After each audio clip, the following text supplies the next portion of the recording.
अगर आप Bihar BEd objective का आंसर की चाहते हैं तो इस वीडियो को अंत तक देख करके सभी सवालों का सही आंसर की जान सकते हैं। तो 22 सितंबर 2020 को जो बिहार बीएड एंट्रेंस की टेस्ट हुई है उसका आंसर की है। देखिए यहाँ पर ये जो सेट है डी है, आपका कोई भी सेट हो इससे कोई लेना देना नहीं है, यानी सभी का क्वेश्चन सेम ही होता है। और बहुत सारे स्टूडेंट जो कि क्वेश्चन पेपर को भी प्राप्त करना चाहते हैं तो आप लोग बिहार बीएड का क्वेश्चन पेपर कहाँ से प्राप्त करेंगे यह भी हम आपको बता देंगे, पीडीएफ आपको कहाँ से लेना है। इसके लिए चलिए हम क्वेश्चन को देख लेते हैं, एक एक क्वेश्चन का आंसर देख लेते हैं। आप लोग अपने क्वेश्चन को पलट लीजिए, पलटने के बाद इंग्लिश सेक्शन में आ जाइए। पहले हम इंग्लिश सेक्शन को सोल्व करेंगे, उसके बाद जितने भी सेक्शन है सभी को हम सोल्व करेंगे। तो यहाँ पर क्या है कि जनरल इंग्लिश कम्प्रीहेंशन, यहाँ पर है कि अपोजिट मीनिंग चूज करना है। तो क्वेश्चन नंबर 1 जो है कह रहे कि the teacher was happy with the student. तो यहाँ पर हैप्पी है तो हैप्पी का अपोजिट मीनिंग क्या होगा? हैप्पी मतलब खुश होता है, अपोजिट होगा इसका सैड होगा। उसके बाद यहाँ पर आप लोग देख लीजिए क्वेश्चन नंबर 2 कह रहा है कि दो सोल्जर वाज काइंड। तो यहाँ पर काइंड है मतलब दयालु, तो काइंड का क्या होगा? क्रूएल मतलब दयालु का निर्दय। तो इसका सही ऑप्शन आपको होगा सी, 2 का सही ऑप्शन आपको सी, आंसर हो गया क्रूएल। अब अगला हम क्वेश्चन को देखते हैं। अगला क्वेश्चन क्या है? कह रहा है कि animals date can live on land and water. कह रहा है कि जानवर वो जानवर जो लैंड मतलब जमीन और पानी दोनों में जिंदा रहते हैं, तो ऐसे जानवर क्या कहलाते हैं? सही ऑप्शन आपको होगा सी, आंसर होगा एम्फीबियस। तो ऐसे जानवर को हम एम्फीबियस कहते हैं। अगला क्वेश्चन है और एग्जाम्पल में जैसे बहुत सारे आप जैसे देखते हैं, जैसे मेढक हो गया, पानी में भी रहते हैं जमीन पर भी रहते हैं। उसके बाद मगरमच्छ हो गया, पानी और जमीन दोनों पर रहते हैं। अब चलिए अगला क्वेश्चन हम देखते हैं। क्वेश्चन नंबर 4 कह रहा है कि custom of having many wives. तो यहाँ पर देखिए इसको हम क्या कहते हैं? पोलोगेमी कहते हैं। अगला क्वेश्चन नंबर 5 कह रहा है कि a thing which easily catches fire. अब देखिए जिस थिंग में इजी रूप से फायर पकड़ लेता है, आग पकड़ लेता है, उसको हम क्या कहते हैं? उसको हम कहते हैं इनफ्लेमेबल कहते हैं, इनफ्लेमेबल। इसका होता है कि ज्वलनशील होता है। तो 5 का सही ऑप्शन आपको हो गया बी। अगला क्वेश्चन हम देखते हैं। अगला क्वेश्चन है कह रहा है कि ए अनमेरिड मैन। तो यहाँ पर जो है कि अविवाहित आदमी को हम क्या कहते हैं? तो बैचलर कहते हैं। अविवाहित आदमी को हम बैचलर कहते हैं और जो शादीशुदा होते हैं उनको हम मास्टर कहते हैं। तो अनमेरिड मतलब बैचलर, मैरिड मतलब मास्टर। अगला क्वेश्चन देखिए क्वेश्चन नंबर 7 कह रहा है कि animals that feed on grass. तो मतलब जानवर जो ग्रास यानी घास खा करके जीवन यानी घास के सहारे क्या होते हैं? जीवित रहते हैं, घास खाते हैं। तो देखिए जो मांस खाते हैं उनको हम क्या बोलते हैं? कैर्निवोरस बोलते हैं। और जो घास फूस खा करके रहते हैं उस जानवर को हम क्या कहते हैं? हर्बीवोरस कहते हैं, यानी वनस्पति भोजी, तृणभोजी आप बोल सकते हैं। उसके बाद यहाँ पर देख सकते हैं कि इंसेक्टिवोरस, कीड़े खाने वाले को हम क्या कहते हैं? इंसेक्टिवोरस। और ग्रामनीवोरस हम बोलते हैं ग्रामी भक्षी को। तो 7 का सही ऑप्शन आपको होगा बी। अगला क्वेश्चन नंबर 8 कह रहा है कि we must give up our bad habits. तो देखिए हमें क्या चीज़ त्याग देना चाहिए? बुरी आदतों को क्या करना चाहिए? त्याग देना चाहिए। तो यहाँ पर गिव अप देख रहे हैं, तो इसका सही ऑप्शन आपको क्या होगा? B, live. तो यहाँ पर लिव होगा, ना कि क्रिएट मतलब होता है बनाना, लिव मतलब छोड़ देना, कंटिन्यू मतलब लगातार बनाए रखना। अब देखिए तो इसका सही ऑप्शन आपको क्या होगा? बी, 8 का बी, लिव। बुरी आदतों को छोड़ देना चाहिए। उसके बाद Sardar Patel was iron man. तो सरदार पटेल को आयरन मैन क्यों कहा जाता था? क्योंकि वे दृढ़ निश्चयी व्यक्ति थे। तो इनका सही ऑप्शन आपको होगा बी, यानी a man of firm determination. तो 9 का सही ऑप्शन आपको होगा बी। अगला question, the boy was knocked down by a truck. तो कह रहा है कि लड़का जो है ट्रक के द्वारा गिराया गया था। तो अब यहाँ पर देखिए इसका सही क्या होगा? कि पसेट, यानी लड़का जो है कि ट्रक से क्यों गिरा था, क्योंकि उसको ट्रक से धक्का लगा। तो 10 का सही ऑप्शन आपको होगा डी। अब यहाँ पर क्वेश्चन को देख सकते हैं, कह रहा है कि to read between the lines. अब देखिए, हम कोई लाइन को हम पढ़ते हैं तो बीच में हम क्या करते हैं, अंडरलाइन करते हैं। तो किस लिए कर देते हैं, जैसे मान के चलिए कि कोई चीज़ पढ़ते हैं, अब पढ़ते हैं, जैसे मान के चलिए इसको ऐसे हम कर दिए, ऐसे टिक मार देते हैं बीच में, क्यों, क्योंकि वह महत्वपूर्ण शब्द होता है जिनको हमको जो है कि खास करके जिस पर हम फोकस करना होता है। तो इनका सही ऑप्शन आपको क्या होगा, सी, टू अंडरस्टैंड। उसको हम अंडरस्टैंड कर देते हैं, to hidden meaning of the writer. अब चलिए अगले हम क्वेश्चन को देखते हैं। क्वेश्चन कह रहा है कि वर्क हार्ड, और यहाँ पर जो है कि स्पेस छोड़ दिया है, यू शुड फेल। तो मतलब वर्क हार्ड यानी कठिन परिश्रम कीजिए, अदरवाइज मतलब हो गया अन्यथा यू शुड फेल, अन्यथा आप असफल हो जाएंगे। तो इसका सही ऑप्शन क्या होगा, ए, अदरवाइज। अगला क्वेश्चन देखिए, कह रहा है कि वी सेल्ड द रिवर। अब इसका सही ऑप्शन आपको क्या होगा, बी, 1। अगला क्वेश्चन देखिए, कह रहा है कि एट लास्ट ही यील्डेड, और यहाँ पर देखिए छोड़ दिया है द टेम्पटेशन। तो इसका सही ऑप्शन होगा, वो होगा आपको सी, 2, यील्डेड टू द टेम्पटेशन। अब देखिए ये बैंकिंग में भी पूछे गए थे ये सवाल।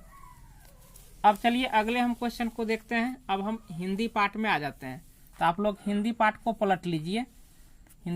पलट लीजिए, इसमें देखिए कह रहा है कि दारा का क्या अर्थ है, तो दारा का अर्थ होता है पत्नी। इसका सही ऑप्शन आपको होगा सी, पत्नी। उसके बाद कह रहा है कि इनमें से मूर्धन्य व्यंजन कौन है, तो डो और ढो ये मूर्धन्य व्यंजन होते हैं। अगला क्वेश्चन कह रहा है कि कौन सा तत्भव शब्द है, इसका सही ऑप्शन आपको होगा सी, 14। अगला क्वेश्चन कह रहा है कि निम्नलिखित विकल्प में से तत्सम शब्द को चुने, तो ओज, ये क्या हो गया आपका, तत्सम शब्द हो गया।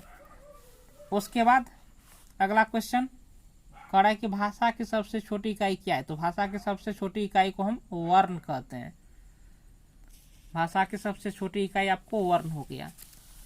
अब अगला क्वेश्चन देखिए, कह रहा है कि चौपाई के प्रत्येक चरण में कितनी मात्राएं होती है, तो इसका सही ऑप्शन आपको होगा बी, 16। अगला क्वेश्चन नंबर 22 कह रहा है कि रामचरितमानस की रचना शैली क्या है, तो रामचरितमानस आप लोग जानते ही हैं कि रामायण का जो पाठ होता है तो दोहा चौपाई शैली है। उसके बाद कह रहा है कि इनमें से महाप्राण ध्वनि को चिन्हे, तो खो महाप्राण ध्वनि होता है, तो इसका सही ऑप्शन बी आंसर हो गया खो। देखिए आप लोग जो है कि अपने क्वेश्चन का मिलान करते चलिए और स्कोर भी बताइएगा कि कितना स्कोर आपने किया है। कह रहा है कि दिए गए रिक्त स्थान पर उचित चिन्ह चुने, यहाँ पर कह रहा है कि आहा, इसमें 4 चिन्ह है तो कौन होगा, तो ये चिन्ह होगा, ऑप्शन सी। अगला क्वेश्चन कह रहा है कि इनमें अल्पविराम चिन्ह को पहचाने, तो अल्पविराम मतलब कोमा, तो ऑप्शन बी में है, इसको अल्पविराम बोलते हैं, ये आपका अर्धविराम हो गया। तो 25 का सही ऑप्शन आपको होगा बी, अल्पविराम। अगला क्वेश्चन कह रहा है कि निम्नलिखित किस शब्द में उपसर्ग है, तो देखिए उपसर्ग इसमें बी में है, परा उपसर्ग है, पराजुर्जय, पराजय। अगला क्वेश्चन नंबर 27 कह रहा है कि अपने हाथ से स्वयं काम करो, वाक्य का शुद्ध रूप चुने, तो देखिए इसका सही ऑप्शन आपको होगा ए, अपना काम स्वयं करो, अपना काम स्वयं करो। देखिए आप अपने से बड़े को जब आप आदेश देते हैं तो आप अपना काम स्वयं करें कहते हैं, या मान के चलिए कि आपसे कोई छोटे हैं तो उनको अपना काम स्वयं करो। तो यहाँ पर हाथ आ गया है, तो इसको लेकर के कंफ्यूज नहीं होइए कि हाथ का प्रयोग इसमें कहाँ हुआ है। अगला क्वेश्चन कह रहा है कि बहुवचन में चिड़िया शब्द क्या होता है, तो इसका सही ऑप्शन आपको होगा ए, चिड़िया। बहुवचन तो यहाँ पर क्या करेंगे, चांद बिंदु लगा देंगे। अगला क्वेश्चन कह रहा है कि संस्कार शब्द किस उपसर्ग का प्रयोग हुआ है, इसमें किस उपसर्ग का प्रयोग जो है कि हुआ है, तो संस्कार समजोर कार, तो देखिए इसका सही ऑप्शन आपको होगा ए, सम, उपसर्ग का प्रयोग हुआ है। फिर अगला क्वेश्चन यहाँ पर है कि कह रहा है कि निम्न में किस शब्द में आ उपसर्ग नहीं है। तो आ जन्म में भी है, इसमें भी, आगमन में भी है, आकर्षक में भी है, लेकिन डी में नहीं है, आदरणीय है। ये आज समझ के नहीं समझ लीजिएगा कि इसमें उपसर्ग है। यहाँ पर देखिए आदर, यहाँ पर देख सकते हैं इसमें क्या है, उपसर्ग है। तो इसका सही ऑप्शन डी, इसमें जो है कि आ उपसर्ग का प्रयोग नहीं है। अब हम अगले क्वेश्चन को देखते हैं। देखिए अगला क्वेश्चन क्या है।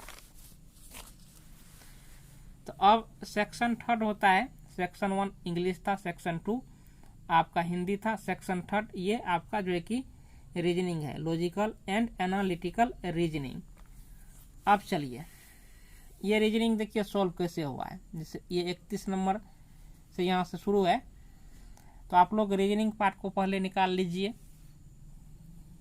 फिर क्या कर रहा है, आज जो छात्र मान के चलिए कि तैयारी इंट्रेंस का करना चाह रहे हैं, तो वे सब छात्र देखते जाएंगे। देखिए किस प्रकार की रीजनिंग पूछे जाते हैं। तो यहाँ पर देखिए पी के बाद क्या है, यू, यानी 5 लेटर आगे है। उसके बाद देखिए फिर क्या हुआ कि यू के बाद वाई है, तो देखिए 4 लेटर आगे हुआ, यानी भी, डब्लू, एक्स, वाई, 4 लेटर। अब देखिए 5 के बाद 4 हुआ, तो निश्चित रूप से 4 के बाद क्या होगा, 3 होगा। तो वाई के बाद 3 लेटर आप जोड़िए, वाई, तो देखिए 3 लेटर आप आगे करेंगे। जब 3 लेटर आप आगे करेंगे तो वाई के बाद क्या आता है, जेड आता है, 1 हो गया, ए 2 हो गया, बी 3 हो गया। तो फाइनली की शुरुआत में क्या होगा, बी होगा। फिर उसके बाद इसको देखिए, डी के बाद क्या हुआ, ई, डी ई, यानी 1 बढ़ा, अगला लेटर है। और ई के बाद यहाँ पर क्या हो गया, जी, यानी 2 लेटर आगे है। अब देखिए दूसरा लेटर है जी, ई के बाद एफ, जी। अब देखिए 1 के बाद 2 हुआ, 2 के बाद क्या होगा, 3 होगा, यानी एच आई जे, यानी बी जे। देखिए बी यहाँ पर भी था, तो डायरेक्ट पहले भी मार सकते थे, लेकिन देखिए शुरुआत का मिल गया था, तो बी जे। अब ने इसको मिलाने की कोई ज़रूरत नहीं है, ये मिलेगा ही। अब क्वेश्चन नंबर 32 को देख सकते हैं। क्वेश्चन नंबर 32 में ये रीजनिंग का जो टाइप है, यहाँ पर क्या है, डब्लू। यहाँ पर देखिए क्यू के बाद तीसरा लेटर क्या है, टी, टी के बाद तीसरा लेटर क्या होता है, डब्लू। इस फॉर्म में लिखा गया है। तो उसी प्रकार से यहाँ पर जो लिखा जाएगा, तो उसका तीसरा लेटर क्या होगा, क्यू। तो एन के बाद यहाँ पर देखिए कि तीसरा लेटर, यानी अगर हम एन लेते हैं, एन के बाद तीसरा लेटर क्यू होता है, जैसे ओ पी क्यू। तो इसका अर्थ हो गया कि एन तो इसके बाद आएगा ही, इसमें एन। फिर उसके बाद देखिए आर है, और यहाँ पर क्या है, बीच में टी है, यानी एस टी, यानी आर के बाद दूसरा लेटर टी होता है। फिर यहाँ पर आर है, तो यहाँ पर इसके बीच में देखिए पी है, तो क्यू आर, यानी पी के बाद दूसरा लेटर क्या होता है, आर। उसी प्रकार से यहाँ पर अगर पी है, तो यानी उस लेटर का जो है कि उस लेटर के बाद यानी दूसरा लेटर यह पी हुआ होगा। तो इसका अर्थ हो गया कि दूसरा लेटर यानी ओ पी, तो ओ से पहले कौन आएगा, एन, यानी यहाँ पर भी एन हो गया। देखिए डबल एन किस में है, ऑप्शन बी में है। तो 32 का सही ऑप्शन आपको क्या हो गया, बी हो गया। अब चलिए हम इसमें देख लेते हैं 33 में। तो 33 में देखिए यहाँ पर क्या है, जेड ए है, जेड ए। अब यहाँ पर देखिए इस सवाल को आप देख ही रहे, तो ए के बाद देखिए, जैसे आप इनको भी करके आप पुरा सकते हैं, लेकिन सीधा सीधी सोचिए, ए के बाद कितने लेटर बाद, यानी कौन सा लेटर, ई है। तो ई के बाद चौथा लेटर क्या है, ई है। ए के बाद चौथा लेटर क्या है, ई है। उसके बाद देखिए ई के बाद चौथा लेटर क्या है, आई है, यानी 4 लेटर जो है कि आगे बढ़ रहा है। तो उसी प्रकार से आई के बाद आई के बाद चौथा लेटर कौन सा होगा, तो जे के एल एम। तो यहाँ पर बाद में क्या लिखा जाएगा, एम। खोजिए बाद का लेटर क्या है, एम, सिर्फ सी में है, तो इसका सही ऑप्शन आपको क्या होगा, सी, यानी एन मिलेगा ही। आप इधर से चलेंगे पुराइए, आपको एन मिलेगा ही। अब क्वेश्चन नंबर 34, यहाँ पर देख सकते हैं डॉट डॉट है, इसमें क्या भरा जाएगा। देखिए ये काफी इजी है। इसमें क्या है, देखिए जो मिल रहा है एम आई दो गो है, उसके बाद आई एम एक ही है, तो इसका अर्थ है कि एक आई एम होना चाहिए। तो देखिए आई एम, जैसे एम आई मिल गया और यहाँ पर क्या है, आई एम, एक आई एम मिला। तो देखिए आई एम, देखिए इसमें खोजिए किस में है, ऑप्शन किस में है, सिर्फ सी में है। और आप जो अति इसमें मिलाना चाहिएगा तो और मिला सकते हैं, जैसे देखिए टीसी और टीसी मिल गया, तो दो टीसी है तो दो यहाँ पर सीटी भी होना चाहिए, एक सीटी मिल गया, एक सीटी की कमी है तो इसमें देखिए सीटी मिल जाएगा। तो 34 का सही ऑप्शन आपको क्या होगा, सी होगा। इस प्रकार से मिलान कर सकते हैं। और फिर ई वाले फॉर्मेट को आप खोजिएगा मिलाने के लिए, वो नहीं, ये इसी दो पर आधारित है यह सवाल, यह रीजनिंग। अगले क्वेश्चन को आप देखिए, क्वेश्चन नंबर 31। तो यहाँ पर क्या कर रहा है कि निम्नलिखित प्रत्येक प्रश्न में अक्षरों की एक श्रृंखला दी गई है और इसमें एक पद लुप्त है और उसी को क्या करना है, आप लोगों को भरना है। तो यहाँ पर देखिए पी के बाद यू है, तो पी के बाद यू है तो कितने लेटर बाद यू आया, पी के बाद कौन सा लेटर यू है, तो आप लोग जोड़ लीजिए क्यू, पी के बाद क्यू आता है, Q R S T U, यानी पी के बाद 5 लेटर बाद, पी के बाद 5वां लेटर क्या है, यू है। उसके बाद देखिए यू के बाद अब देखिए भी डब्लू, यू के बाद भी डब्लू एक्स वाई, तो 5 के बाद आपको क्या हो गया, 4 हो गया। ओ ये तो देखिए ये इधर क्या था, इंग्लिश में था और इधर हिंदी में, यानी सेम ही सवाल है, ये सवाल और ये सवाल सेम ही। देखिए अब अगला सवाल देखिए, अगला सवाल में क्या कह रहा है कि पिछले कुछ दिनों के दौरान फलों के कीमतों में भारी गिरावट आई है, और कह रहा है कि पिछले कुछ दिनों के दौरान खाद्यान्न की कीमतों में काफी वृद्धि हुई है। इसका कथन कारण दिया है, तो इसका जो है कि आप लोग जो है कि कमेंट करके जवाब दीजिए। इसको बनाने में थोड़ा समय लगेगा। अगले क्वेश्चन को हम देखते हैं। क्वेश्चन नंबर 36 कह रहा है कि सभी चूहे बिल्ली हैं, सभी चूहे बिल्ली है। तो देखिए ये क्या हो गया, चूहा हो गया, और चूहा जो है कि बिल्ली है, जितना भी चूहा है तो एकदम ये बिल्ली के अंदर में चूहा आ जाएगा।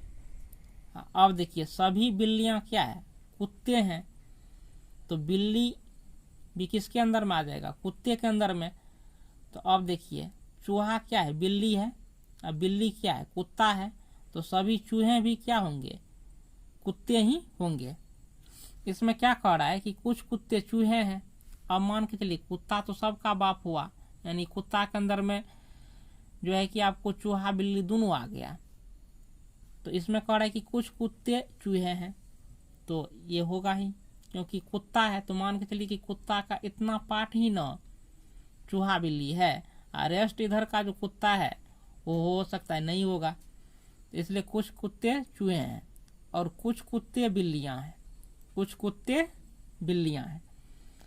तो फाइनली यानी कुछ कुत्ते जो हैं वो क्या है, बिल्लियां हैं। ये आपको कैट, क्योंकि कुत्ते के अंदर में ही न है बिल्लियां, तो इससे जो है कि आपको निष्कर्ष 1 और 2 दोनों निकलता है। तो ये दोनों क्या है, तर्कसंगत हैं। अगला क्वेश्चन, कड़ा कि सभी मुर्गियां चिड़िया हैं, सभी मुर्गियां चिड़िया हैं और कुछ बकरियां मुर्गियां। अब देखिए, तो मुर्गी क्या है, चिड़िया है, तो मुर्गी जो है कि आपको चिड़िया के अंदर में आएगा। तो एस से क्या हो गया, एच फॉर हेन हो गया, मुर्गियां। अब देखिए, चिड़िया है यानी बर्ड है, तो ये जो हैन है आपको बर्ड के अंदर में आ जाएगा। इसका सिंबॉलिक यानी फर्स्ट लेटर ले लिया है। अब कह रहा है कि कुछ बकरियां मुर्गियां हैं, ये देखिए, तो क्वेश्चन है जी, तो इसलिए आपको जो है कि ये मुर्गियां, ये जो डिब्बा है ये मुर्गियां का है और कुछ मुर्गियां बकरियां हैं, तो ये दोनों मिलेगा ही। इस पार्ट का जो भाग होगा यानी कुछ बकरियां मुर्गियां होगा, मिल गया। तो तब कह रहा है कि कुछ बकरियां चिड़िया हैं। अब देखिए, जब ये जो गोट है ये आपको मुर्गियां से मिला, तो ये जो बर्ड है चिड़िया, इस पार्ट को भी तो काटा। देखिए, ये पार्ट चिड़िया वाले भी पार्ट को तो काटा। तो इसका अर्थ यह हुआ कि कुछ बकरियां जो है यानी इस पार्ट में जो भी बकरियां आएगी वह क्या है, मुर्गियां हैं, अति चिड़िया हैं। ये क्या है, चिड़िया हैं। अब कुछ बकरियां चिड़िया हैं, तो ये कुछ बकरियां भी क्या होगी, चिड़िया होगी।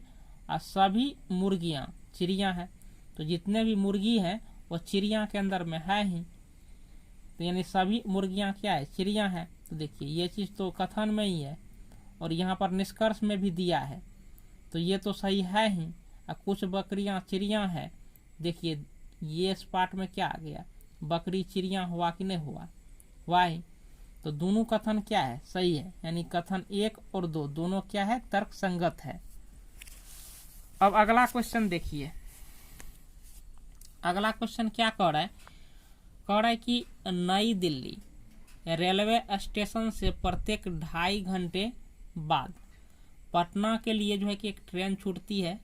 नई दिल्ली स्टेशन पर एक उद्घोषणा होती है कि पटना के लिए 40 मिनट पूर्व एक ट्रेन छूटी थी और अगली ट्रेन 18 बजे छूटेगी। तो प्रत्येक 2.5 घंटे के बाद जो है कि एक ट्रेन खुलती है, ठीक है। तो मान के चलिए कि 40 मिनट पूर्व ट्रेन छूटी थी। तो अब देखिए, 40 मिनट पूर्व ट्रेन छूटी थी, 2.5 घंटे के बाद ट्रेन छूटती है, यानी अगली ट्रेन 18 बजे है, ठीक है। अगली ट्रेन 18 बजे है, तो 18 बजे में से आप 2.5 घंटा पहले घटा दीजिए, यानी वह ट्रेन कितने बजे छूटी होगी। तो देखिए, 18 बजे में से हम क्या करेंगे, ऐसे 18 लिख दीजिए, 2.5 घंटा आपको घटा देना है। देखिए यहाँ पर 0 है, तो 60 में से आप 30 को घटाइए, तो क्या हो गया 30। उसके बाद यहाँ पर आपको क्या बच गया, 17 बच गया है। अब देखिए 17 क्यों, क्योंकि यहाँ पर जो है कि हम 60 मिनट ले लिए थे, तो 60 जब आप मिनट इधर ले ही लिए हैं, तो यहाँ पर आपको क्या होगा, 17 होगा। 17 में से 2 गया, क्या हो गया 15, यानी 15:30, यानी 3:30 बजे जो है कि ट्रेन खुली थी। उद्घोषणा 40 मिनट पूर्व, यानी पटना के लिए 40 मिनट पूर्व एक ट्रेन छूटी थी। तो 40 मिनट पूर्व पढ़ा कि यह उद्घोषणा कितने बजे हुई थी, यानी 15:30 बजे, यानी 3:30 बजे पटना के लिए ट्रेन छूटी थी। 40 मिनट बाद उद्घोषणा हुई, तो 40 मिनट इसमें जोड़ दीजिए। जोड़ने के बाद यहाँ पर देखिए 40-30 कितना हो गया, 70, और ये 15। अब 70 मिनट में आप देखिए कितने घंटे हुए, 1 घंटे 10 मिनट। तो 1 घंटा 15 में जोड़ दीजिए, 15 क्या हो गया 16, और 10 मिनट उधर बच गया, तो 16:10, यानी 16:10 बजे क्या हुआ, उद्घोषणा हुई और 15:30 बजे ट्रेन जो कि पटना के लिए चली थी। अब अगला रीजनिंग देखिए, 39 नंबर का कह रहा है कि 60 विद्यार्थियों की एक कक्षा में लड़कों की संख्या लड़कियों से दुगुनी है। लड़कों की संख्या जो है लड़कियों की संख्या से क्या है, दुगुनी है। टोटल 7 विद्यार्थी है, 60। तो अब देखिए यहाँ पर हम मान लेते हैं कि लड़का की संख्या क्या है, x है, लड़की की संख्या तब क्या होगा, x/2, क्योंकि लड़का की संख्या जो है लड़की की संख्या से दुगुनी है, यानी लड़का की संख्या से लड़की की संख्या हाफ है, ऐसे हम बोल सकते हैं। तो इन दोनों को मिलाकर के कितने स्टूडेंट होते हैं, 60। तो देखिए 1 किलो आधा किलो यानी 3.5 किलो, 3x/2 भी इनका जोड़ निकालेंगे तो ये होगा, तो 20 तिया 60, x का मान क्या हो गया 40, यानी लड़का की संख्या 40 है और लड़की की संख्या कितनी है 20 है। तो 40 20 यानी आपको 60 हो जाता है कि नहीं हो जाता है। अब यहाँ पर देखिए क्या कह रहा है कि रीना का क्रमांक प्रारंभ से 17वां है। तो रीना का क्रमांक देखिए यहाँ पर 17वां है, रीना एक लड़की है, इसका क्रमांक क्या है 17वां है। यदि उसके आगे 9 लड़के हो, रीना के आगे क्या है 9 लड़के हैं, तो अब देखिए यहाँ पर पूरी संख्या को ही हम लिख लेते हैं बढ़िया समझाने के लिए। 1 हो गया, 2 3 4 5 6 7 8 9 10 11 12 13 14 15 16 ये 17 हो गया। अब देखिए रीना का क्रमांक यहाँ पर रीना है, इसके उसके आगे 9 के पीछे, इधर नहीं जाना है, आगे कह रहा है 9 लड़के हैं, 1 2 3 4 5 6 7 8 9 यानी यहाँ तक लड़के हैं। तो इसका अर्थ हो गया कि 7 क्या है लड़की है, 7 लड़की ये हो गया आपको, 1 लड़की आपको रीना हो गया, 7 1 क्या हो गया 8 लड़की। तो कह रहा है कि उसके बाद कितनी लड़कियां हैं, उसके बाद कितनी लड़कियां हैं। तो देखिए टोटल लड़की की संख्या कितनी है, हम जो निकाले हैं 20 है, टोटल लड़की की संख्या 20 है। 8 लड़कियां जो है यहाँ पर कतार में है ही, तो इसके बाद यानी बाद कह रहा है, तो बाद कितनी लड़कियां होगी, तो 20 में से आप 8 को क्या करेंगे घटा देंगे, यानी 12 लड़कियां होगी। 39 का सही ऑप्शन आपको क्या होगा ए, 12 लड़की होगी। अगला क्वेश्चन देखिए, कह रहा है कि कथन 5 या इससे अधिक उम्र के बच्चों को स्कूल में भेजना वांछनीय है। 5 वर्ष या इससे अधिक यानी 6 7 8 9 जो हो। अब इसके अनुसार यहाँ पर आपको जो है कि दिया गया है, यहाँ पर आपको क्रमांक दिया गया है, अनुमान क्रमांक 1 और 2 है। तो इस उम्र में बच्चे उपयुक्त विकास स्तर को प्राप्त कर लेते हैं और सीखने के लिए तैयार होते हैं, सही बात है। अब दूसरा देखिए अनुमान क्रमांक क्या कह रहा है, कह रहा है कि स्कूल 6 वर्ष की उम्र के बाद बच्चों को स्कूल में प्रवेश नहीं देता है। तो ये बिल्कुल गलत है। ये अनुक्रमांक आपका क्या है गलत है, क्योंकि देखिए कथन कह रहा है कि 5 या इससे अधिक यानी 6 भी, तो 6 वर्ष कह रहा है कि 6 वर्ष की उम्र के बाद बच्चों को स्कूल में प्रवेश नहीं देता है, तो ये गलत है। यानी आपको जो है अनुक्रमांक, ये अनुमान क्रमांक 2 जो है ये आपको गलत है। हाँ ये कहाँ पर लिखा रहता कि 5 वर्ष से कम को प्रवेश नहीं देता, तो ये सही होता इसके अनुसार, क्योंकि 5 या इससे अधिक है, तो 5 वर्ष से कम को तो स्कूल में नामांकन होगा नहीं। तो 5 वर्ष से कम रहता तो कहता है कि प्रवेश नहीं देता है, तो ये आपको अनुमान क्रमांक सही होता। लेकिन कह रहा है कि 6 वर्ष से अधिक उम्र, तो 6 वर्ष से अधिक उम्र को तो देता ही है, ये तो कथन में ही है। तो इसलिए ये जो कह रहा है कि 6 वर्ष से अधिक उम्र के बच्चे को प्रवेश नहीं देता है, तो ये अनुक्रमांक क्या है गलत है। तो देखिए यह किस में है, तो देखिए कह रहा है कि आपको अनुक्रमांक 1 सिर्फ सही है यदि केवल एक अनुमान अंतर निहित है। इसका सही ऑप्शन आपको होगा ए। फिर अगला क्वेश्चन देखिए, कह रहा है कि कथन ट्रेन कंपार्टमेंट में चेतावनी। आप लोग ट्रेन पर चढ़े होंगे तो चेतावनी दी रहती है, ट्रेन रोकने के लिए चेन खींचे, अनुचित उपयोग के लिए 500 रुपये दंड देना पड़ेगा। तो अब देखिए पुलिंग चेन जो होता है, कोई घटना हो गया, आग लग गया, तो इसलिए ट्रेन को रोकने के लिए दिया जाता है। हाँ, और अगर कोई बेवजह का जो है कि पुलिंग चेन को खींच करके ट्रेन को रोकता है तो उसको जो है कि जुर्माना किया जाता है, दंडित किया जाता है। अब इसके आधार पर अनुमान जो है क्रमांक 1 और 2 है। कह रहे कि कुछ व्यक्ति अलार्म चेन का अनुचित प्रयोग करते हैं। तो देखिए जुर्माना क्यों है, क्योंकि अनुचित प्रयोग करते हैं। तो ये अंतर्निहित हुआ कि नहीं हुआ, हो ही गया। कह रहा है कि कुछ विशेष अवसरों पर व्यक्ति चलती ट्रेन को रोकना चाहते हैं। तो विशेष अवसर यानी आप विशेष अवसर क्या हो गया, कोई घटना हो गया, कोई घटना हो गया, आग लग गया, तो इस विशेष, या मान के चलिए कि आतंकवादी घुस गया तो रोक करके भागना चाहेगा, तो विशेष अवसर पर ही न रोकने के लिए ये जो है कि पुलिंग चेन दिया जाता है। तो इस कथन में तो दोनों अंतर्निहित है, 1 और 2 दोनों। तो इसका सही ऑप्शन आपको क्या होगा, डी, 1 और दोनों अंतर्निहित है। अगला क्वेश्चन, अब क्वेश्चन नंबर यहाँ पर आप देख सकते हैं, क्वेश्चन नंबर 42 को क्या कह रहा है कि निम्नलिखित सूचनाओं का अध्ययन कर दिए गए प्रश्नों का उत्तर दीजिए। इसमें कह रहा है कि एक प्रतियोगिता में 5 व्यक्ति ए, बी, सी, डी और ई है। तो 5 गो व्यक्ति है, उसका नाम क्या है, ए, बी, सी, डी, ई।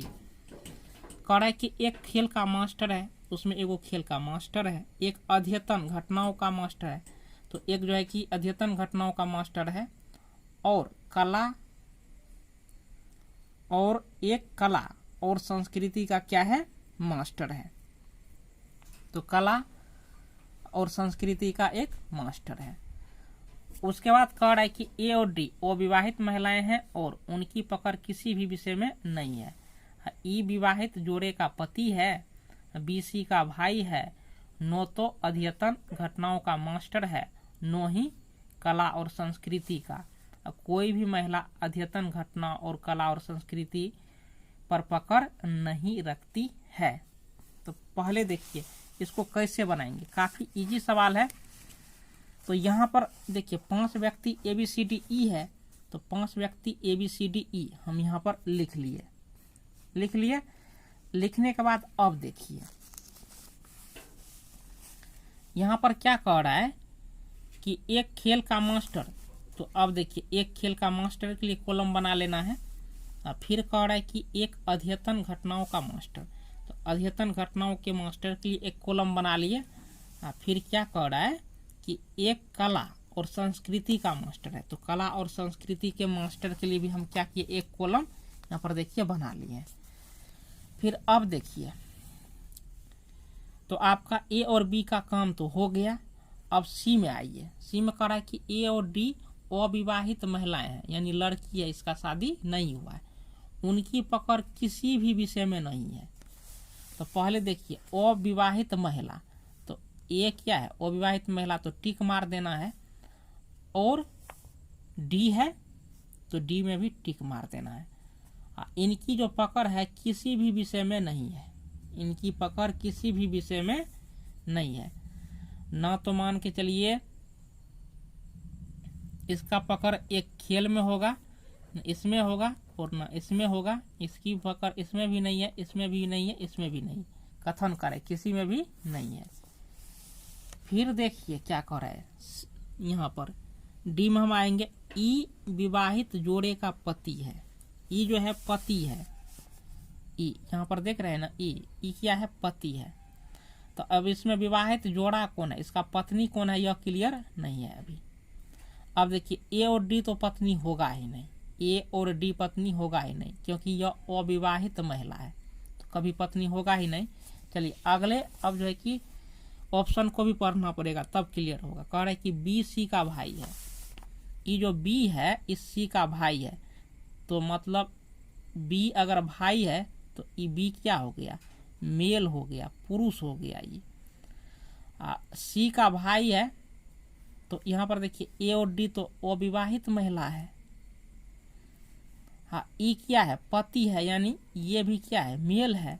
इसका अर्थ यह हुआ कि ई का पत्नी क्या है, सी है, यानी विवाहित जोड़ा ई और सी हुआ। ई का पत्नी सी, यानी सी क्या हो गया, पत्नी किसका, ई का। ई क्या हो गया, पति किसका, सी का। अब उसके बाद देखिए, तो ई विवाहित जोड़े हैं, जोड़े का पति है, तो यानी सी का पति है। क्लियर हो गया। बी सी का भाई है, बी जो है सी का क्या है, भाई है। और नो तो अध्यतन घटनाओं का मास्टर है, जो अध्यतन घटनाओं का बी जो है मास्टर नहीं है, कट कर देंगे। और फिर कह रहा है नो ही कला और संस्कृति का, तो इसके लिए भी ई क्या हो गया, ऑप्शन कट हो गया। फिर कह रहा है कोई भी महिला अध्यतन घटनाओं और कला और संस्कृति पर पकड़ नहीं रखती है, तो महिला जो है इन दो पर पकड़ नहीं रखती है, तो यानी सी महिला है, न तो अध्यतन घटना पर पकड़ रखेगी, न ही कला और संस्कृति पर पकड़ रखेगी। क्लियर हो गया। अब आप देखिए यहाँ पर क्या कह रहा है क्वेश्चन, कह रहा है कि अध्यतन घटनाओं का मास्टर कौन है, अध्यतन घटनाओं का मास्टर कौन है। तो देखिए ये तो होगा ही, ये तो है ही नहीं, यानी अध्यतन घटनाओं का मास्टर के लिए ये कॉलम है, तो यानी A B C D E, ये चारों छट गया, सिर्फ क्या बचा, ई है अध्यतन घटनाओं का मास्टर। तो इसमें देखिए 42 का सही ऑप्शन आपको क्या होगा, ए ई। फिर कह रहा है कि खेल का मास्टर कौन है, खेल का मास्टर कौन है, तो इसमें खेल का मास्टर आएगा, खेल का मास्टर। तो खेल का मास्टर यानी कोई भी महिला कुछ भी नहीं है, तो खेल का मास्टर में तो सी महिला है, ई भी कटिए गया, बचा कौन, बी बचा, और क्या बचा, ई, खेल के मास्टर के लिए। तो बी और ई में कौन है, ई भी क्लियर नहीं है। अब देखिए यहाँ के ऑप्शन से क्लियर हो जाएगा, बी और ई खोजिए, या बी तो मिल गया, ई देखिए कहीं पर भी है नहीं है, यानी बी जो है खेल का क्या है, मास्टर है, तो बी खेल का क्या हो गया, मास्टर हो गया। बी जब खेल का मास्टर हो गया तो कथन आप पढ़ चुके हैं, तो ये जो है कि ई खेल का मास्टर नहीं होगा। यहाँ क्लियर हो गया। तो 43 का सही ऑप्शन आपको होगा बी, आंसर होगा बी। 44 में है कि कला और संस्कृति का मास्टर कौन है, तो कला और संस्कृति, कला और संस्कृति का मास्टर सिर्फ क्या है, ई होगा, ई। तो देखिए ऑप्शन में है ई की नहीं, तो कला और संस्कृति का मास्टर ई है, ऑप्शन में मिल गया, ए आंसर हो गया ई। अब अगले क्वेश्चन को देखिए,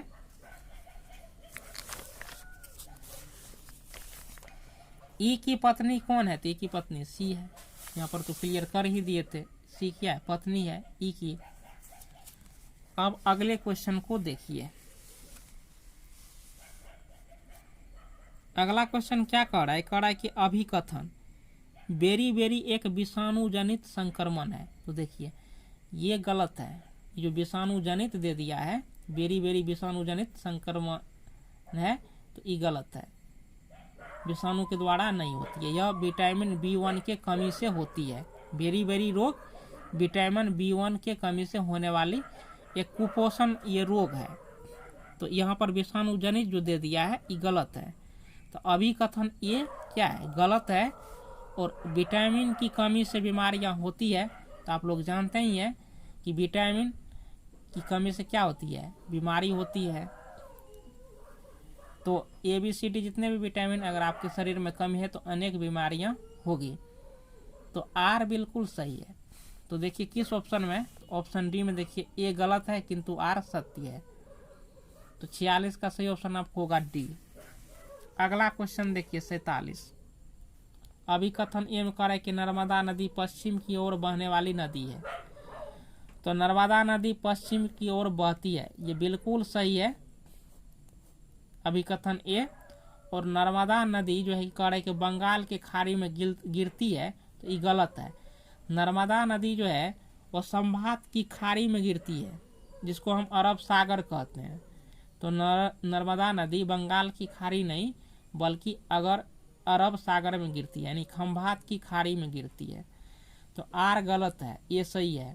तो इसके लिए इसका सही ऑप्शन आपको होगा कि ए सत्य है, किंतु आर क्या है, गलत है। अब अगले क्वेश्चन को देखिए। अगला क्वेश्चन में कह रहा है कि 6 गो व्यक्ति है, एक जो है कि वृत्ताकार केंद्र की ओर मुंह करके बैठे हैं। तो ये केंद्र हो गया, ये वृत्ताकार हो गया। 6 गो व्यक्ति, 1 2 3 4 5 6, ये हो गया। होने के बाद अब देखिए कह रहा है कि विजय जो है सुधीर के बाईं ओर था। तो विजय है और सुधीर, मान के लिए सुधीर का बायां हाथ इधर होगा ना। तो विजय देखिए सुधीर के बाईं ओर हुआ कि नहीं हुआ। दाहिना हाथ अपना भी आप लोग देखते चलिए, इधर होगा, दाहिना इधर हो गया। तो विजय बाईं ओर है, तो देखिए सुधीर के बाईं ओर क्या है, विजय है। अमर सौरभ और राकेश के मध्य में था। अमर जो है कि सौरभ और राकेश के मध्य में था। देखिए अमर हो गया सौरभ और राकेश के, देखिए मध्य मतलब क्या, बीच। देखिए सौरभ और राकेश के बीच में है कि नहीं है अमर। फिर कह रहा है कि नीरज अमर के बाईं और दूसरे स्थान पर था। तो नीरज जो है, देखिए नीरज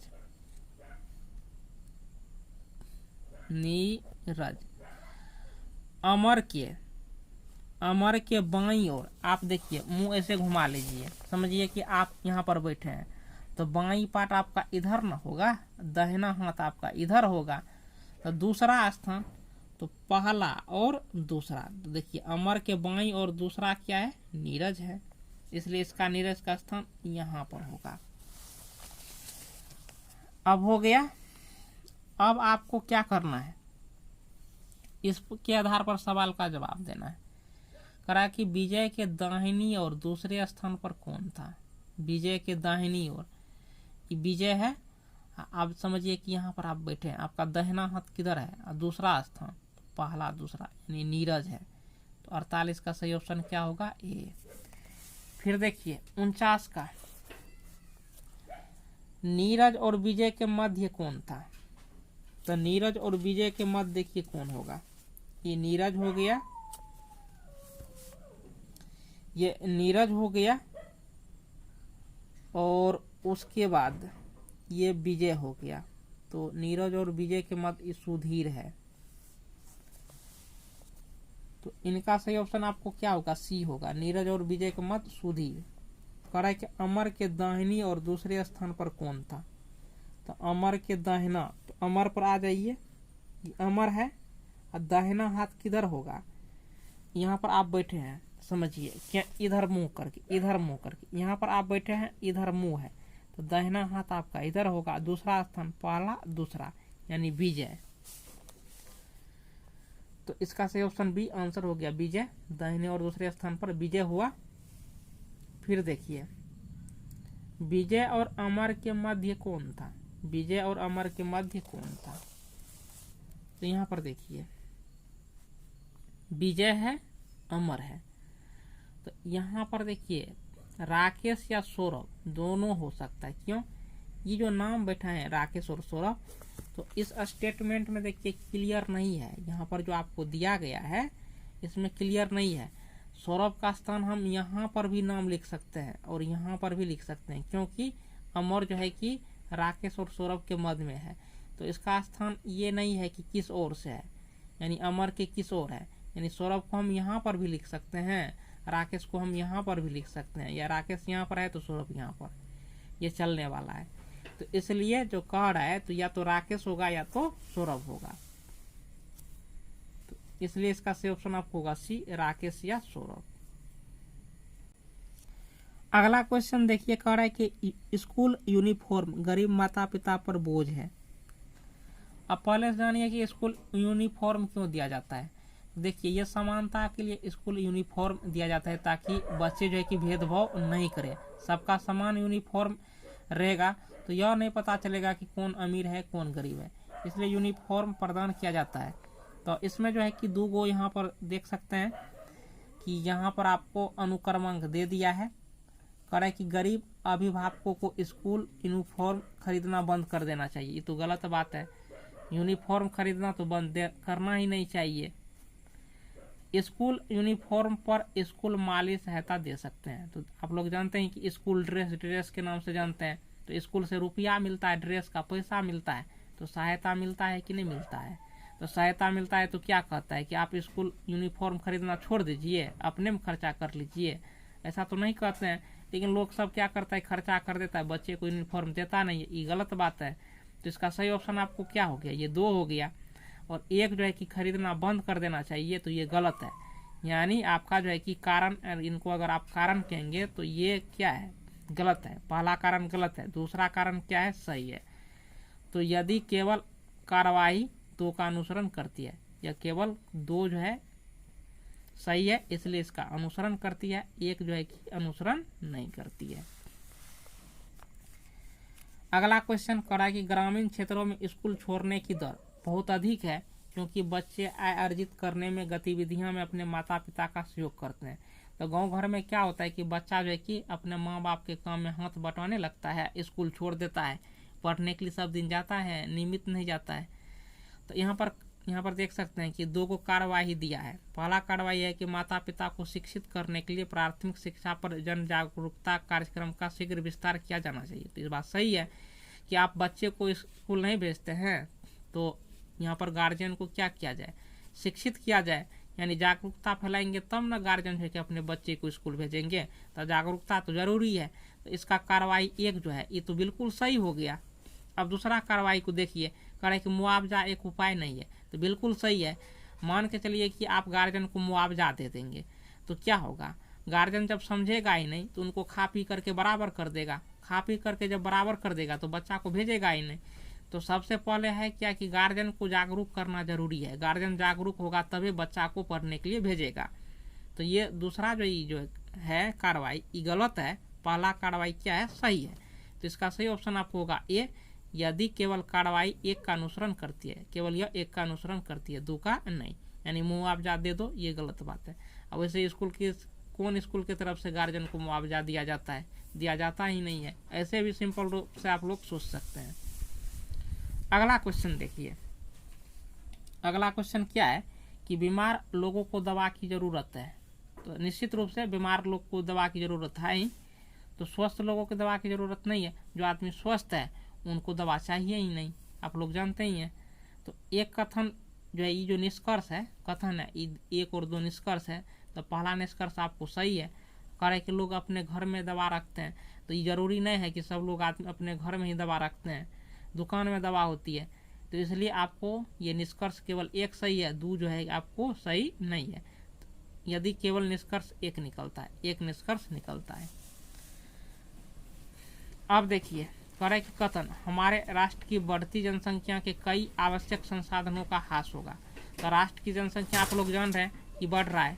तो जब जनसंख्या बढ़ रहा है तो ये कि कई जो है कि संसाधनों का ह्रास यानी कमी होगा ही, निश्चित रूप से कमी होगा। अब आप देखिए, इसका 2 निष्कर्ष है। कह रहा है कि हमारे राष्ट्र की जनसंख्या को नियंत्रित किया जा सकता है।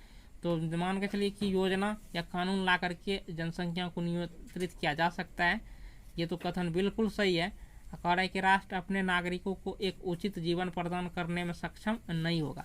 तो देखिए, तो निश्चित रूप से अगर मान के चलिए कि जनसंख्या अत्यधिक बढ़ जाए तो संसाधन की कमी हो जाएगा। संसाधन की जब कमी हो गया तो देखिए, एक सक्षम जीवन प्रदान हो सकेगा, नहीं हो सकेगा। तो इस कथन में जो है कि ये दोनों निष्कर्ष अंतर्निहित है। तो इसका सही ऑप्शन आपको होगा डी, दोनों निष्कर्ष 1 और 2 निकलते हैं। अगला क्वेश्चन हम देखते हैं। अब अगला जो है कि आपको सेक्शन 4 हो गया, जो आपको जनरल अवेयरनेस का क्वेश्चन है। कह रहा है कि बंगाल का विभाजन किस वर्ष हुआ था। तो ये सब क्वेश्चन तो इजी है, आप लोग तो आसानी से मार दिए होंगे, 1905 ईस्वी में। फिर अगला क्वेश्चन है कि चंपारण आंदोलन किसने प्रारंभ किया था। तो देखिए, महात्मा गांधी के नेतृत्व में शुरू हुआ था और राजकुमार शुक्ल जो आमंत्रित किए थे। तो 57 का सही ऑप्शन आपको ए हो गया। 58 का कि भारतीय राष्ट्रीय कांग्रेस की स्थापना तो ये 1885 में हुआ, आप लोग जानते ही हैं। अगला क्वेश्चन, बिरसा मुंडा किस राज्य से संबंधित है? तो बिरसा मुंडा झारखंड राज्य से संबंधित हैं। आप लोग निकाल करके मिलान करते चलिए। फिर क्या है कि गीतांजलि की रचना किसने की? तो देखिए रविंद्रनाथ टैगोर की रचना है, काफी ये जो है कि फेमस रचना है गीतांजलि। बिहार का मुख्यमंत्री तो नीतीश कुमार। उसके बाद हुमायूं का मकबरा, ये नई दिल्ली में है, यानी दिल्ली। उसके बाद 53 दीन-ए-इलाही, तो इसका प्रारंभ किसने किया था? तो अकबर ने किया था। फिर है कि पानीपत का प्रथम युद्ध कब लड़ा गया? तो 1526 में पानीपत का प्रथम युद्ध लड़ा गया था। उसके बाद है कि हुमायूं नामा की रचना किसने किया, किसने लिखी? तो गुलबदन बेगम ने लिखी थी। फिर 66 में कि महावीर का जन्म कहाँ हुआ था? तो अब देखिए कुंडग्राम में हुआ था, वैशाली के कुंडग्राम में। तो यहाँ पर जन्म कहाँ हुआ था? तो यहाँ पर वैशाली भी है, कुंडग्राम भी है, तो देखिए ग्राम का नाम देना है। फिर कह रहा है कि कौन सा प्रथम वेद है? तो ऋग्वेद को प्रथम वेद कहा जाता है। सबसे प्राचीन वेद कौन है? तो ऋग्वेद है, तो प्रथम वेद भी यही है। अगला क्वेश्चन कह रहा है कि मिजोरम की राजधानी कहाँ है? तो मिजोरम की राजधानी आइजोल है। फिर कह रहा है कि उत्तर प्रदेश की राजधानी कहाँ है? तो उत्तर प्रदेश की राजधानी लखनऊ है। पटना किस नदी के तट पर स्थित है? तो गंगा नदी के तट पर स्थित है। ताजमहल किस शहर में स्थित है? तो आगरा में आगरा का ताजमहल। गुलाबी नगरी यानी पिंक सिटी किसको कहते हैं? तो जयपुर को हम पिंक सिटी कहते हैं। उसके बाद यहाँ पर आप देख सकते हैं कि दिल्ली का मुख्यमंत्री कौन है? तो अरविंद केजरीवाल। फिर है कि पृथ्वी के जैव मंडल में डैश सम्मिलित होता है? तो देखिए जैव मंडल तो वायुमंडल, जलमंडल, स्थल मंडल, ये तीनों सम्मिलित होता है। फिर है कि पृथ्वी के किस स्थान को डैश के सहयोग से दर्शा सकते हैं? अब यहाँ पर देखिए तो किस के सहयोग से, तो इनका भी आप लोग कमेंट करके जवाब दीजिए। बिहार की राजधानी तो ये आप लोग जानते ही हैं। उसके बाद पटना का राज्यपाल, बिहार का राज्यपाल कौन है? तो फागू चौहान। फिर B.R. अम्बेडकर का जन्म किस राज्य में हुआ था? तो मध्य प्रदेश।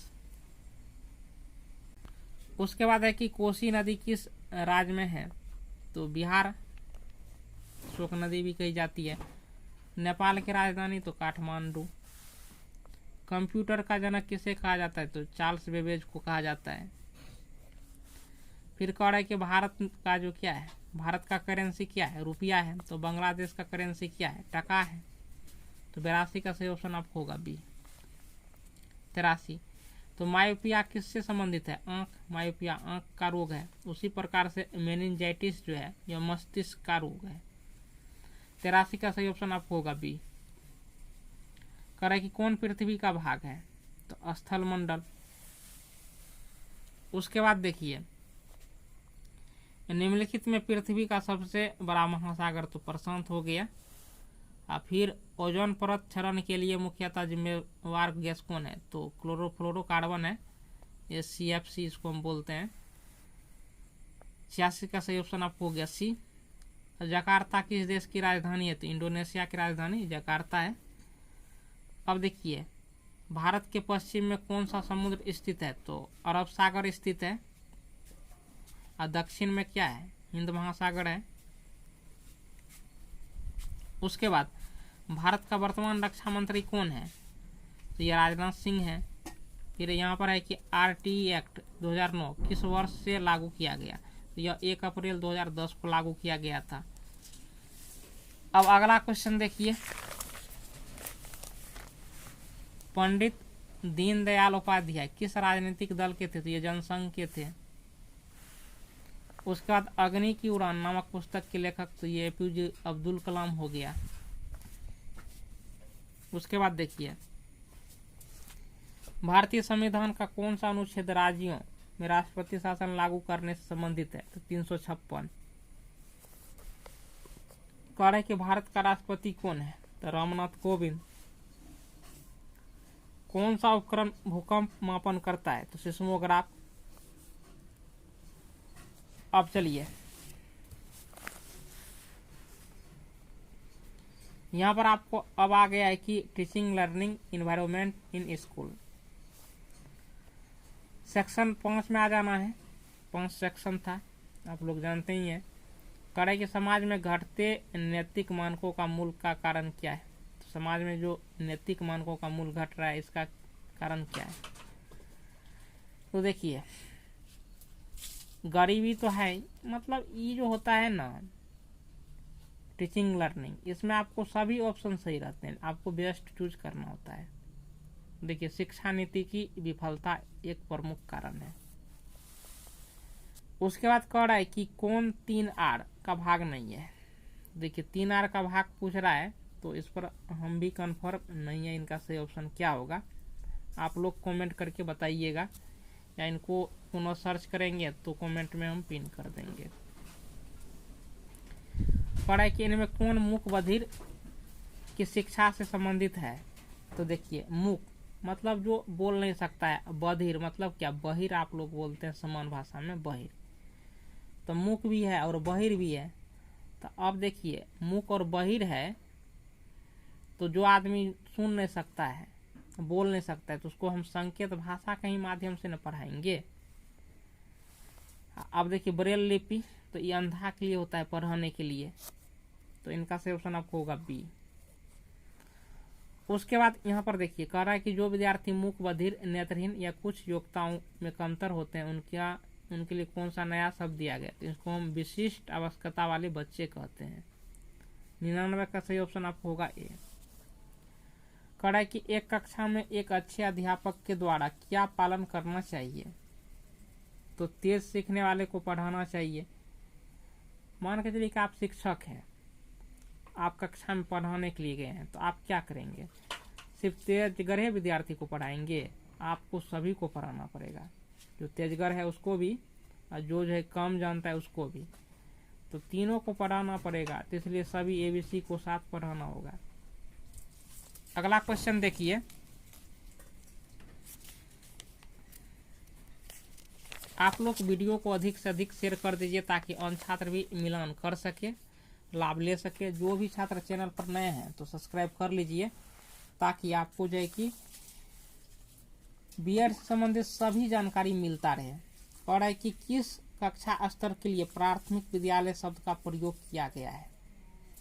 अब देखिए, तो यहाँ पर आप कक्षा 1 to 5 करेंगे तो यह बिल्कुल गलत हो जाएगा।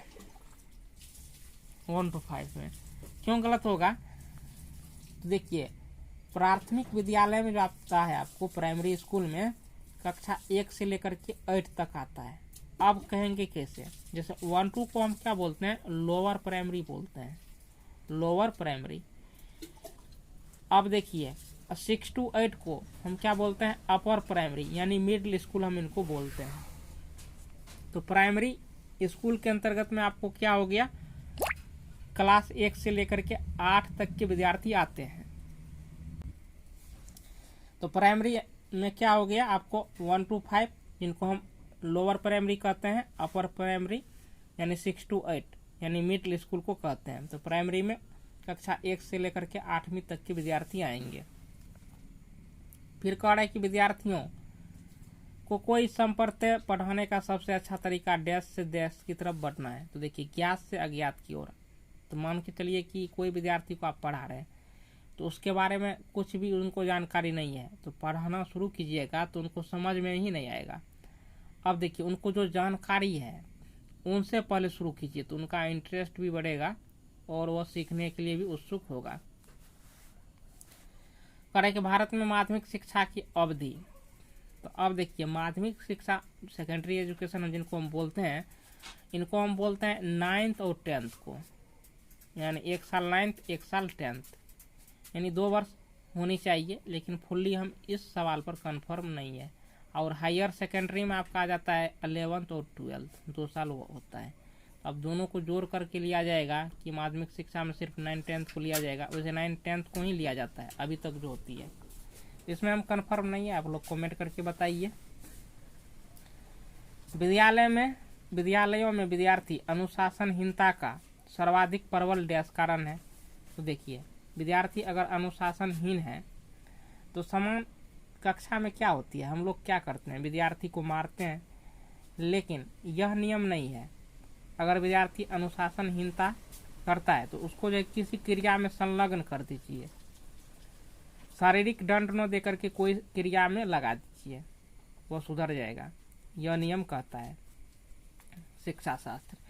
उसके बाद देखिए 105, एक शिक्षक के लिए सर्वाधिक महत्वपूर्ण क्या है, तो विषय की विषय वस्तु में दक्षता, ये भी है। और कार्य के शिक्षण कौशलों में दक्षता। तो मेरे हिसाब से बी होना चाहिए, आपके हिसाब से क्या होता है, इसमें हम कंफर्म नहीं है। देखिए ये जो होता है शिक्षा शास्त्र का सवाल, टीचिंग लर्निंग का, काफ़ी कन्फ्यूजन वाले होते हैं। इसमें सभी ऑप्शन सही होते हैं, किसी एक को चूज करना जो है कि मुश्किल हो जाता है। करे कि एक सेमेस्टर कितने महीने का होता है, तो देखिए सेमेस्टर वाइज मतलब 6 महीना, सेमेस्टर परीक्षा कितने 6 महीने का होता है, यानी 1 साल का एग्जाम है तो 2 सेमेस्टर होगा, 2 बार। फिर करे कि सकारात्मक अधिगम सीखने की परिवेश का तत्व कौन नहीं है, तो बलपूर्वक नियंत्रण, यानी सकारात्मक आप शिक्षा देना चाहते हैं और ज़बरदस्ती पढ़ाएंगे तो माइंड से बाहर ही जाएगा, तो ये नहीं होगा। रेस्ट तीनों इसके पक्ष में, सकारात्मक अधिगम के पक्ष में। बलपूर्वक नियंत्रण ये नहीं होगा। करे कि विद्यालय में एनसीसी किसके अंतर्गत आती है, तो आप लोग जानते ही हैं कि एनसीसी करके लड़का लोग जो एक सब आर्मी भर्ती में जाना चाहता है, जीडी में, तो आर्मी एक्टिविटी।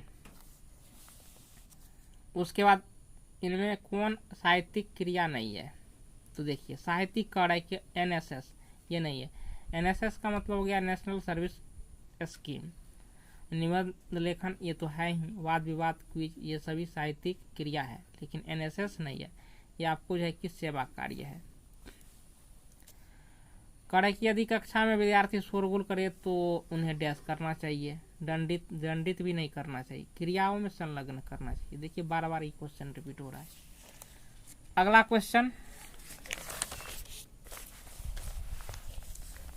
क्वेश्चन करे कि उच्चतर माध्यमिक शिक्षा की अवधि कितनी होती है, तो उच्चतर माध्यमिक शिक्षा की अवधि 2 वर्ष की होती है। उच्चतर माध्यमिक शिक्षा हम 11th और 12th को बोलते हैं, इंटर को हम बोलते हैं, 2 वर्ष की होती है इंटर। फिर 112 में करे कि एक विद्यालय में निम्न कौन वांछित नहीं है, तो करे कि दैहिक दंड ये वांछित नहीं है। अब उसके बाद देखिए पूर्व के समय में दैहिक दंड दिया जाता है, लेकिन आधुनिक समय में किसी विद्यार्थी को मारिए तो वो केस भी कर सकता है। विद्यालय में बढ़ती अनुशासनहीनता के लिए एक उत्तरदायी कारण क्या है, तो करे कि शिक्षकों द्वारा नेतृत्व प्रदान करने में कमी। अब देखिए आर्थिक परेशानी तो है ही, उसके कारण भी बच्चे अनुशासनहीन होते हैं। अभिभावकों द्वारा हस्तक्षेप, यानी बच्चा को मारेंगे तो अभिभावक लड़ने के लिए आ जाएंगे, ये भी कारण है। बढ़ती आकांक्षाएं ये भी कारण है। लेकिन इन चारों में आपको बेस्ट चुनना है, तो आपको ये भी होगा शिक्षकों द्वारा। तो देखिए इसका जो है कि सही ऑप्शन आपको क्या होगा, बी शिक्षकों द्वारा नेतृत्व प्रदान करने में कमी। अगला क्वेश्चन, विद्यार्थियों में अधिगम के लिए निम्न में कौन सर्वाधिक प्रभावी है। देखिए व्याख्यान दीजिए, तो आप व्याख्यान मतलब क्या, आप जाकर के कक्षा में पढ़ाएंगे, किसी जो है कि विषय वस्तु पर व्याख्यान देंगे विस्तार पूर्वक। तो इसमें क्या होता है कि विद्यार्थी जो है कि सुनते सुनते बोर भी हो जाता है। श्रुत लेख, अब देखिए श्रुत लेख भी जो है कि यहाँ पर प्रभावी है, व्याख्यान भी प्रभावी है, श्रुत लेख भी प्रभावी है, निर्देशित क्रियाएं भी प्रभावी है। चित्र आप लोग देखते हैं कि दीवारों पर चित्र बना दिए जाते हैं विद्यालय की दीवारों पर, ये भी प्रभावी है। लेकिन बेस्ट चुनना है तो इसका क्या होगा, निर्देशित क्रियाएं, यानी आप उनको निर्देश करेंगे और विद्यार्थी स्वयं से करेगा तो वह ज़्यादा सीखेगा, वह सर्वाधिक प्रभावी होगा। 114 का सही ऑप्शन आपको होगा सी। फिर देखिए कह रहा है कि निम्न में से कौन विद्यालय की पाठ्य सहगामी क्रियाओं का भाग नहीं है। देखिए वाद विवाद प्रतियोगिता ये तो है ही, अब संगीत एवं गायन स्पर्धा ये तो है ही, कक्षा व्याख्यान तो होबे करता है। लेकिन ड्रामा, तो विद्यालय में ड्रामा जो है मतलब ये भी भाग है, लेकिन ड्रामा सब दिन नहीं होता है। कभी कभी जो है कि किसी विशेष जो है कि सरस्वती पूजा हो गया, दुर्गा पूजा हो गया, यानी कभी कभी जो है कि ड्रामा होता है, वो अलग जो है कि पूजा का भाग होता है। लेकिन पाठ्य सहगामी में देखिए ये आपको तीनों भाग होंगे, डी अलग है। अगला है कि 116, एक विद्यालय हेतु सबसे बड़ी समस्या कौन सी है? तो देखिए अच्छी आधारिक संरचना की कमी। ऐसा नहीं कि वित्त की कमी यानी रुपये की कमी है तो ये भी समस्या है। आधारिक संरचना नहीं है, अच्छी दिशा में स्थित नहीं है स्कूल, तो ये भी है समस्या। अच्छा अध्यापक नहीं है तो विद्यालय के जो है कि यह भी समस्या है। अब विद्यार्थियों की लगातार कमी होना यह भी समस्या है। तो बेस्ट चूज करना है तो पहला जो है कि पहला यही आता है कि अच्छी आधारिक संरचना की कमी, ये भी आता है। क्यों आता है? अब देखिए विद्यालय अच्छा नहीं है, अच्छी जगह पर स्थित नहीं है, तो आपको अच्छे अध्यापक उसमें रहेंगे ही नहीं, ट्रांसफर करवा करके अच्छे स्थान पर चले जाते हैं। अच्छे टीचर जो होते हैं अच्छे स्थान पर चले जाते हैं, यानी बढ़िया बढ़िया टीचर भाग जाएगा। तो इसलिए देखिए सबसे बड़ी समस्या क्या है कि अच्छी दिशा में होना, यानी अच्छी आधारिक संरचना होना, बढ़िया रूम रहेगा, एसी वाला रहेगा, तो शिक्षक भी एकदम थोड़ा दूर रहेगा तो एकदम चाहेगा कि हम इसी विद्यालय में जाके पोस्टिंग लें, कि कम से कम एसी में बैठने के लिए तो मिलेगा। तो इसलिए इनका 116 का सही ऑप्शन आपको बी होगा। अब कह रहा है कि अधिगम, सीखने हेतु विद्यार्थी का सबसे बड़ा गुण क्या है? तो देखिए सीखने हेतु जिज्ञासा। जब तक जिज्ञासा नहीं रहेगा तब सीखने के लिए चाहेगा ही नहीं। आप कितना मारपीट लीजिए, टोपी खिला दीजिए, वो सीखने के लिए चाहेगा ही नहीं। तो सीखने हेतु जिज्ञासा जो है कि सबसे बड़ा गुण है।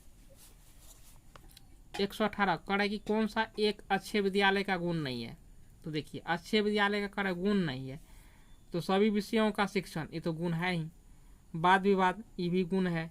खेलों का आयोजन नहीं करना, देखिए अच्छी विद्यालय उसमें खेल का भी आयोजन होता है, सब सामग्री आपको मिलेगा, तो ये गुण है ही है। कह रहा है कि नहीं करना, ये गलत हो गया, इसलिए सी कट गया।